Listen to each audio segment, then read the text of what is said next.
The body keeps the score. अगर किसी के साथ कभी कोई ट्रॉमा वाली घटना जैसे चोरी, एब्यूज़, हिंसा, स्टॉक में लॉस आदि हो जाए तो विक्टिम डिप्रेशन में चले जाते हैं। इससे उनकी लाइफ से खुशी गायब हो जाती है। इसे PTSD, post traumatic stress disorder भी कहते हैं। लेकिन इस बुक को सुनकर आपको पता चलेगा कि ट्रॉमा से कैसे उबर सकते हैं और फिर से खुशियों भरी लाइफ कैसे जी सकते हैं। तो chapter 1, anti depressant are not enough. बहुत से साइकोलॉजिस्ट डिप्रेशन के मरीजों को एंटी डिप्रेसेंट दवाई देते हैं। इससे समाज के लोगों को लगता है कि दवाई तो चल रही है, अब विक्टिम अपने आप ठीक हो जाएगा। लेकिन राइटर कहते हैं कि दवाई के बावजूद समाज को डिप्रेस्ड पर्सन को मोरल सपोर्ट देते रहना चाहिए। ऐसी लैंग्वेज का इस्तेमाल करना चाहिए जिससे डिप्रेशन में जी रहे व्यक्ति को नई प्रेरणा मिले। कुछ लोग समझाने के चक्कर में डांटने लग जाते हैं, ऐसा कभी ना करें। उनके सबकॉन्शियस ब्रेन में एक डर बैठ जाता है। वे रियलिटी और इमेजिनेशन में कोई अंतर नहीं कर पाते। वे अपनी कल्पना में बुरी चीज़ें देखते हैं और उन्हें लगता है कि वह उनके साथ रियल में हो रहा है।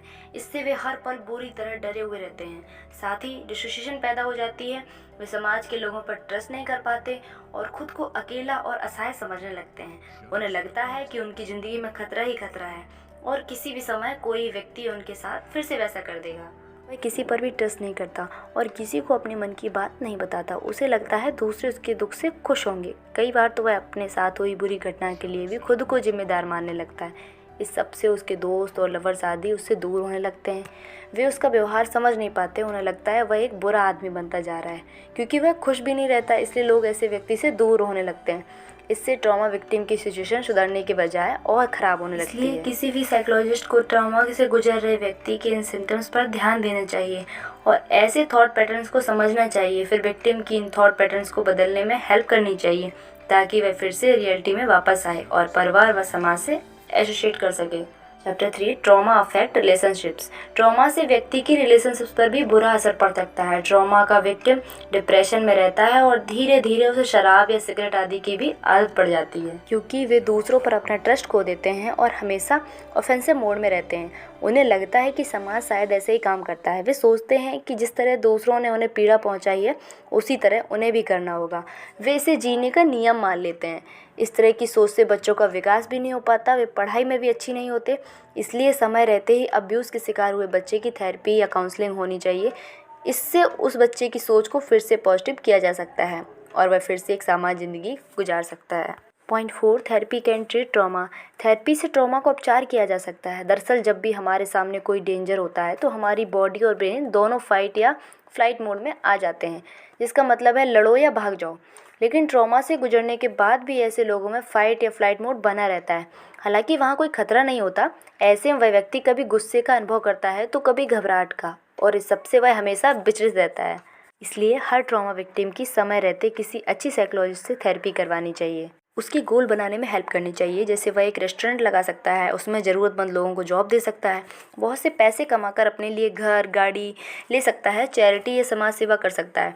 इस तरह विक्टिम के पास एक गोल होगा तो उसके दिल में नई होप भी जाएंगी। दोस्तों, अगर आप खुद भी किसी ट्रॉमा से गुजर रहे हो तो इस सब की सहायता से खुद को संभालें। Point 7, childhood trauma damage personality.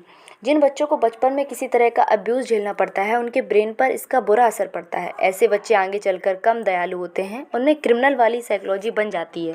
Point 8, memories of trauma are disorganized. हमारी पॉजिटिव मेमोरीज का एक प्रॉपर स्ट्रक्चर होता है। एक कहानी की तरह हर मेमोरी की एक बिगिनिंग, मिडिल और एंड होता है। इसके विपरीत ट्रॉमा वाली मेमोरीज का कोई स्ट्रक्चर नहीं होता। विक्टिम के दिमाग में ऐसी मेमोरी अक्सर फ्लैशेस की तरह आती हैं। इससे विक्टिम का ब्रेन इसे डेंजर मान लेता है और उसमें स्ट्रेस हार्मोन्स निकलने लगते हैं, जिससे उसके अंदर बहुत से नेगेटिव इमोशंस आने लगते हैं। या तो वह खुद को नुकसान पहुंचाने की कोशिश करता है या दूसरों को नुकसान पहुंचाने की सोचता है। इन मेमोरीज को दिमाग से हटाने की कोशिश करनी चाहिए। विक्टिम को अपने सबकॉन्शियस ब्रेन से बात करनी चाहिए और कहना चाहिए कि यह सब पास्ट की घटना है और मैं धीरे धीरे से भुला रहा हूँ। साथ ही ईश्वर को धन्यवाद करना चाहिए कि उनकी जान है सही सलामत है, क्योंकि विश्वास खो देने से विक्टिम को नुकसान ही होगा। यही भी सोचें कि यूक्रेन के लोगों ने भी बहुत ज़्यादा ट्रॉमा देखा होगा, लेकिन यह सिर्फ एक रेफरेंस के तौर पर लेना चाहिए, क्योंकि हर किसी का दर्द दर्द ही होता है। लेकिन ऐसी सोच से अपने दर्द को कम करने की कोशिश करनी चाहिए। Point 9, balance emotions with rational thoughts. अपने इमोशंस को लॉजिक के आधार पर एनालाइज करना चाहिए। विक्टिम को सोचना चाहिए कि जो बुरा होना था वह हो चुका और बार बार उसे याद करके मेरे शरीर में स्ट्रेस हार्मोन ही निकलेंगे, जिससे अवसाद बढ़ेगा। इसके बजाय पॉजिटिव अफर्मेशंस का सहारा लेना चाहिए और खुद से ये कहते रहना चाहिए, मैं फिर से कोशिश कर रहा हूँ और धीरे धीरे फिर से खुशहाल ज़िंदगी की ओर लौट रहा हूँ। पेड़ की टहनियों को काट भी दिया जाए तो वह फिर से उगा लेता है, मैं भी दोबारा बाउंस बैक कर लूँगा। पॉइंट 3, मेरे पास्ट में जो भी हुआ है लेकिन मैं अपने फ्यूचर को अपने हाथों से बनाऊँगा। पॉइंट 5, ज़िंदगी में अच्छे बुरे मौसम आते रहते हैं और बुरा वक्त भी हमेशा नहीं रहता, रात के बाद सुबह होती है।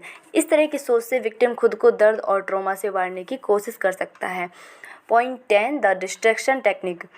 ट्रॉमा इसलिए भी विक्टिम को ज़्यादा प्रभावित करता है क्योंकि विक्टिम बार बार उस घटनाक्रम को याद करता रहता है और उसमें बाद गुस्सा अफसोस करता है। लेकिन इसके लिए हमेशा डिस्ट्रैक्शन टेक्निक लगानी चाहिए, जिसका मतलब है कि बुरे विचार आते ही आप ब्रेन को किसी तरह डिस्ट्रैक्ट करें। कोई गाना गाइए, एक्सरसाइज कीजिए, दोस्त से बात कीजिए, कोई सेल्फ हेल्प बुक पढ़िए, जैसे कि इस वीडियो से आप सुन सकते हैं। बस यह रूल बना लीजिए कि दिन में एक बार भी ट्रॉमा के बारे में सोचेंगे ही नहीं, बल्कि पॉजिटिव अफर्मेशन बोलते रहेंगे और डिस्ट्रैक्शन टेक्निक से नेगेटिव विचारों को दूर रखेंगे। कुछ समय बीतने पर आप खुद ही उन घटनाओं को भूलने लगेंगे। साथ ही सेल्फ कंपैशन का इस्तेमाल करेंगे, जिसका मतलब है खुद से प्यार करें। आपके साथ जो हुआ उसके जिम्मेदार आप बिल्कुल नहीं हैं। आप जैसे भी हैं, गोरे, काले, पीले, मोटे, छोटे, लंबे आदि, बस खुद को एक्सेप्ट करें, खुद से प्यार करें, क्योंकि आपको कोई भी रिप्लेस नहीं कर सकता। आपके परिवार की हेल्प सिर्फ आप ही कर पाओगे।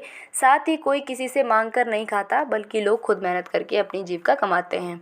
हमेशा याद रखें, यह धरती सबकी है और सूर्य की रोशनी भी सबके लिए है। इसलिए खुद को कभी हीन न माने, बल्कि खुद से प्यार करते रहें। थैंक यू दोस्तों।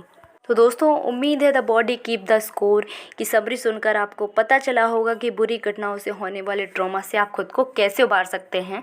ज़्यादा प्रॉब्लम होने पर थेरेपिस्ट की हेल्प ज़रूर लें। Thank you.